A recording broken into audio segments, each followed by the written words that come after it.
different, and that's a sign of a guy that's very intelligent. He uses his brain when تصريح خطير من أسطورة أرسنال تيري هنري يفاجئ به محمد صلاح بعد أن عادل رقمه في عدد الأهداف في الدوري الإنجليزي، ويسخر من إدارات ليفربول بسبب صلاح. شاهد ماذا قال.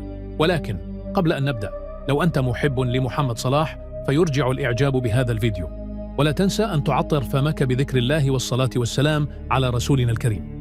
عزز محمد صلاح صدارته لقائمة الهدافين التاريخيين لقمة ليفربول ومانشستر يونايتد في الدوري الإنجليزي، ونجح صلاح في تسجيل هدف في لقاء الليلة الذي أقيم على ملعب أنفيلد في الجولة 20، وانتهى بالتعادل الإيجابي بهدفين لمثلهما.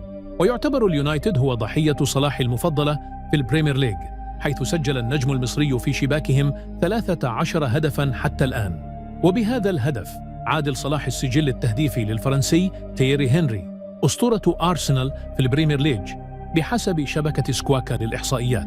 ووصل صلاح إلى 175 هدفاً خلال 282 مباراة في الدوري الممتاز، بينما سجل هنري 175 هدفاً في 280 مباراة.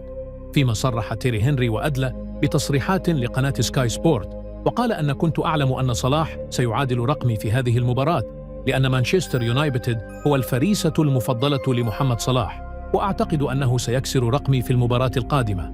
ولم يكتفي محمد صلاح بكسر رقمي، بل سيأتي الدور على فرانك لامبارد وعلى أغويرو أيضاً.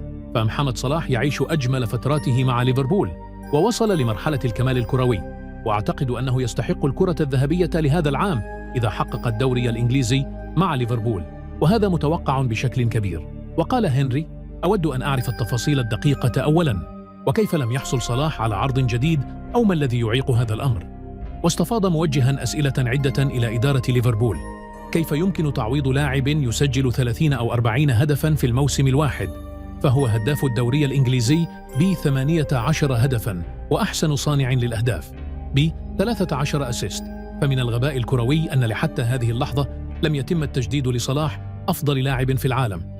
حالياً صلاح يستحق التقدير والثناء على ما فعله مع ليفربول طيلة هذه السنوات مع الريدز. وفي النهاية شاركونا بآرائكم في قسم التعليقات بشأن هذا الموضوع، ولا تنسوا الإعجاب بهذا الفيديو والاشتراك في القناة ليصلكم أخبار صلاح فور نزولها.